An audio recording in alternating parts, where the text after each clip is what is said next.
Oskar wakes them both by jumping into their bed, a warm and wiggly bundle of excitement. Erik groans, and Sarah buries her head under the covers. It's barely dawn, and the Air and Space Museum doesn't open until 10, but Oskar doesn't care. He wraps himself around his father's neck. "Happy Sunday!" Oskar whispers loudly, 7 years old and unable to contain himself. "Happy Family Day!" Sunday is Family Day, when Oskar gets to choose an activity they will all do together.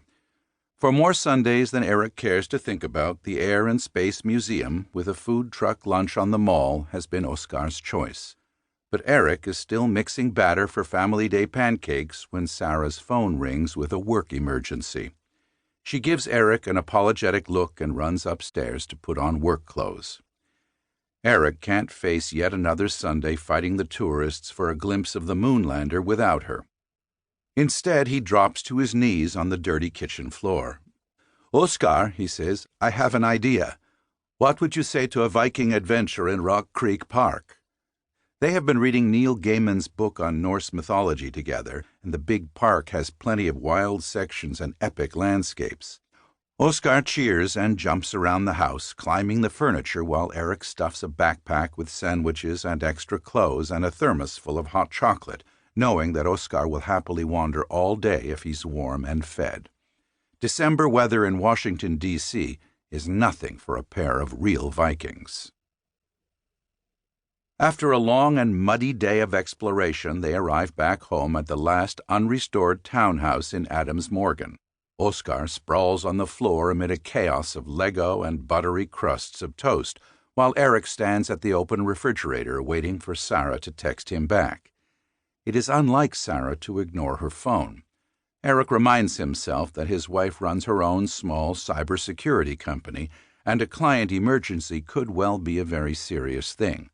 She might not be home until midnight or later, and dinner won't wait with a hungry boy in the house. Erik is the one who likes the predictable pleasures of domestic life. Sarah, on the other hand, thrives on emergencies. She still loves late nights dancing in clubs where the floors are sticky and the music is loud enough to lose yourself until daybreak. Erik is happy to be her designated driver, because his pleasure comes from watching his brilliant, button-down wife slam around the dance floor in ripped Levi's and an ancient biker jacket, alarming the bartenders. On the wildest nights, she pulls him into the back of their minivan, where she frees him from the confines of his pants, then wiggles her tight and sweaty jeans down to her ankles to get him inside her with delicious and slightly alarming efficiency. His family, of course, loves Sarah's wild side. Erik has chicken thighs braising and a green salad coming together when, to his surprise, Sarah bangs through the back door, her scuffed leather bag slung over one shoulder. As usual, Sarah's crisp, professional look has come undone during the course of her workday. Her sandy hair falls free from its ponytail, wisps hovering around her forehead like stray thoughts. Her good wool coat is unbuttoned, and the weight of her bag pulls her starched shirt askew and up the lush curve of her hips, making visible a crescent of pale skin at her waist. Erik always finds this aspect of his wife profoundly sexy. His plan is to put Oskar to sleep as soon as possible, pour her a drink to vanquish the day, and then do his utmost to kiss his wife out of her clothing.